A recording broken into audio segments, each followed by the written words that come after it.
Welcome to LSC tutorial. Kolkata বিশ্ববিদ্যালয়ের third semester history অনার্সের যে সমস্ত স্টুডেন্ট রয়েছে তাদের জন্য এই গুরুত্বপূর্ণ ভিডিওটি। তোমাদের থার্ড সেমিস্টারের সেকশন A1 বলে একটি পেপার রয়েছে। ওই পেপারে আজকে আমি তোমাদের বিগত 3 বছরের প্রশ্নপত্র আলোচনা করব। তোমাদের 2020, 21 এবং 22 তোমাদের এই 3টে সালের প্রশ্নপত্র তোমাদের আলোচনা করে দেবো। তোমাদের কি প্রশ্ন এসেছিল বলে দেবো। এই সেকশন A1 পেপারে তোমাদের 80 মার্কের প্রশ্ন হয়। কী কী প্রশ্ন থাকে সম্পূর্ণ আমি দেখে দেবো। আর বেশি দেরি করছি না, সরাসরি মূল ভিডিওতে আসছি। প্রথমে আলোচনা করছি তোমাদের এই 2020 সালে আসা প্রশ্নপত্রটি।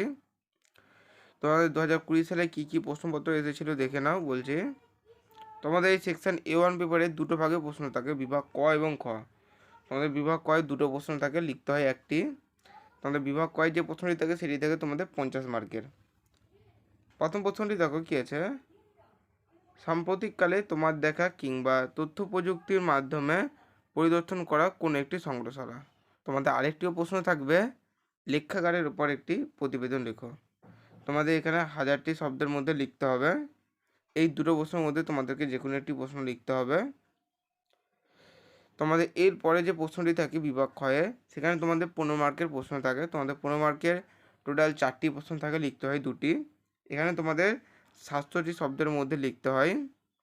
প্রথম প্রশ্নটি দেখো কি এসেছিল, 1814-তে ভারতীয় জাদুঘর প্রতিষ্ঠার মধ্য দিয়ে কিভাবে ভারতে বিভিন্ন সংগ্রহশালা প্রতিষ্ঠার সূচনা হয়েছিল তা আলোচনা করো। নেক্সট প্রশ্নটি দেখো, সংগ্রহশালায় লিপিবদ্ধকরণ এর বিভিন্ন পর্যায়গুলি সংক্ষেপে আলোচনা করো।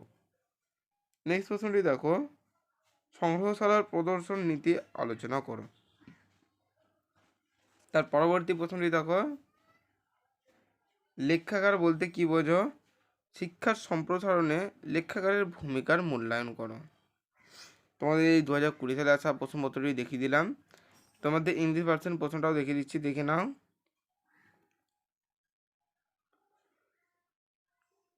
তোমাদের আমি থার্ড সেমিস্টারের সিলেবাসের ভিডিও আপলোড করে দিয়েছি। অনেকেরই ইংলিশের সিলেবাসটা বুঝতে অসুবিধা হয় বলে আমি তোমাদের সম্পূর্ণ বাংলাতেই সিলেবাসটা রেডি করে দিয়েছি। তোমরা চ্যানেলের প্লেলিস্ট চেক করলে ভিডিওটি পেয়ে যাবে।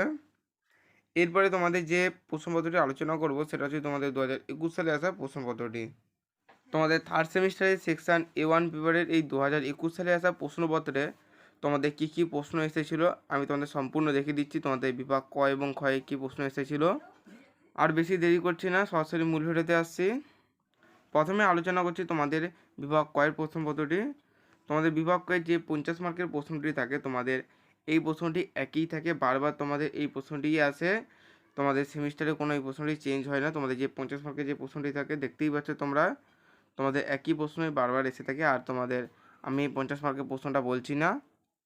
তোমাদের বিভাগ ক্ষয় যে 15 মার্কের যে প্রশ্নটি থাকে, তোমাদের ওই প্রশ্নটি তোমাদের ঘুরিয়ে ফিরিয়ে আসে। তোমাদের এই বিভাগ ক্ষয়ের দাগের প্রশ্নটি তোমাদের আলাদা থাকে। এখানে তোমাদের 4টি প্রশ্ন থাকে, লিখতে হয় 2টি। 700টি শব্দের মধ্যে তোমাদের উত্তরটি লিখতে বলে।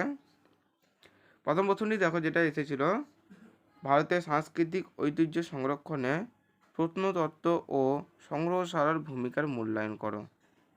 নেক্সট প্রশ্নটি দেখো কি আছে, একটি সংগ্রহশালার বিভিন্ন কার্যাবলীর সংক্ষিপ্ত বিবরণ দাও। তার পরবর্তী প্রশ্নটি দেখো, সংগ্রহশালার প্রদর্শন নীতি আলোচনা করো। নেক্সট প্রশ্নটি দেখো, লেখাগার বলতে কি বোঝো, উচ্চশিক্ষা সম্প্রসারণে লেখাগারের ভূমিকার মূল্যায়ন করো। তোমাদের ইংলিশ ভার্সন প্রশ্নটাও দেখিয়ে দিচ্ছি, দেখে নাও। তোমাদের থার্ড সেমিস্টারে CC 5, 6 এবং 7 এই যে 3টি পেপার থাকে। তোমাদের আমি এই 3টি পেপারে তোমাদের বিগত 3 বছরের প্রশ্নপত্র 2020, 21, 22 এই 3টে সালের প্রশ্নপত্র তোমাদের আমি একটি ভিডিওতে আলোচনা করে দিয়েছি। তার সঙ্গে তোমাদের শর্ট প্রশ্নের উত্তরগুলো বলে দিয়েছি। তোমরা চ্যানেলের প্লেলিস্ট চেক করলে সমস্ত ভিডিওগুলি পেয়ে যাবে। এরপরে তোমাদের যে প্রশ্নপত্রটি আলোচনা করব সেটা হচ্ছে তোমাদের 2022 সালে আসা প্রশ্নপত্রটি। তোমাদের এই 2022 সালে আসা প্রশ্নপত্রটি আলোচনা করার আগে তোমাদের একটু কথা বলে রাখি, তোমরা যারা সেকেন্ড সেমিস্টারে এই চ্যানেলের সঙ্গে যুক্ত ছিলে তোমরা সকলেই জানো যে তোমাদের সেমিস্টারে আগে তোমাদের লং কোশ্চেন সাজেশান থেকে শুরু করে শর্ট প্রশ্নের সাজেশান, এমনকি তোমাদের লং প্রশ্নের উত্তর সহকারে ভিডিও দেওয়া হতো 5 এবং 10 উভয় লং প্রশ্নেরই। তোমরা যাতে তোমাদের সেমিস্টারে কীরকম ধরনের প্রশ্ন আসে তোমরা যাতে বুঝতে পারো, তার জন্য তোমাদের মডেল কোশ্চেন সেটও তৈরি করে দেওয়া হতো। এবারেও তোমাদের থার্ড সেমিস্টারে সমস্ত ধরনের হেল্প করে দেবো, চিন্তার কোনো বিষয় নেই। তোমরা অবশ্যই চ্যানেলটি ফলো করে রাখো, চ্যানেলটি সাবস্ক্রাইব করে রেখে দাও। তোমাদের থার্ড সেমিস্টারে এই সেকশন A1 পেপারে তোমাদের 2022 সালে প্রশ্নপত্রে তোমাদের কি কি প্রশ্ন এসেছিলো আমি তোমাদের দেখিয়ে দিচ্ছি। তোমরা ভিডিওটি শেষ পর্যন্ত দেখতে থাকো। বেশি দেরি করছি না, সরাসরি মূল ভিডিওতে আসছি। প্রথমে তোমাদের বিভাগ কয়ের প্রশ্নটি দেখিয়ে দিচ্ছি। তোমাদের বললামই যে তোমাদের বিভাগ কয় যে 50 মার্কের প্রশ্নটি থাকে, তোমাদের একই প্রশ্ন থাকে, বারবার একই এসে থাকে, দেখতেই পাচ্ছ তোমরা। এরপরে তোমাদের বিভাগ ক্ষয়ের প্রশ্নপত্রটি দেখিয়ে দিচ্ছি, দেখে নাও। যেটা 15 মার্কে তোমাদের যে প্রশ্নটি থাকে, এখানে তোমাদের টোটাল 4টি প্রশ্ন থাকে, লিখতে হয় 2টি।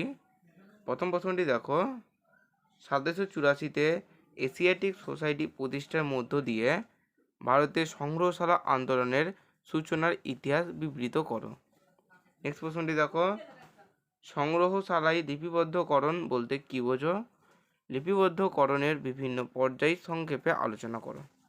নেক্সট প্রশ্নটি দেখো, ভারতের সাংস্কৃতিক ঐতিহ্য সংরক্ষণে যে কোনো একটি জাতীয়, আঞ্চলিক অথবা স্থানীয় সংগ্রহশালার অবদান আলোচনা করো। তার পরবর্তী প্রশ্নটি দেখো কি আছে, ভারতের বিশেষ উল্লেখ সহ বিংশ শতক পর্যন্ত লেখাগারের উৎপত্তি ও বিবর্তনের ইতিহাস বিবৃত করো। তোমাদের আমি থার্ড সেমিস্টারে যে তোমাদের CC 5, 6 এবং 7 যে পেপারটি রয়েছে তোমাদের বলতে ভুলে গেলাম। তোমাদের আমি এই 3টে পেপারে তোমাদের 2019 সালেও আসা প্রশ্নপত্রটি আলোচনা করে দিয়েছি। তোমাদের শর্ট প্রশ্নের উত্তরগুলোও বলে দিয়েছি, তোমরা প্লেলিস্ট চেক করলে ভিডিওটি পেয়ে যাবে। এরপরে তোমাদের ইংলিশ ভার্সন যে প্রশ্নটা থাকে তোমাদের দেখিয়ে দিচ্ছি, দেখে নাও। তোমরা তোমাদের থার্ড সেমিস্টারে এক্সামের আগে সমস্ত ধরনের হেল্প পেতে লং কোশ্চেনের সাজেশান থেকে শুরু করে তোমাদের শর্ট প্রশ্নের সাজেশান, লং প্রশ্নের উত্তর সহকারে ভিডিও পেতে তোমরা অবশ্যই এই LS6 টিউটোরিয়াল চ্যানেলটি ফলো করে রাখতে পারো। তোমরা চ্যানেলটি সাবস্ক্রাইব করে রেখে দাও, কারণ আমি তোমাদের থার্ড সেমিস্টারে যখনই কোনো ভিডিওটা চাই না কেন তোমরা সর্ব আগে ভিডিও নোটিফিকেশানটি পেয়ে যাবে। আজকে ভিডিওটি এতটাই। যদি ভিডিওটি ভালো লাগে সেক্ষেত্রে লাইক করে দিবে, বন্ধুদের সঙ্গে শেয়ার করে দিবে। দেখা হচ্ছে নেক্সট ভিডিওটিতে।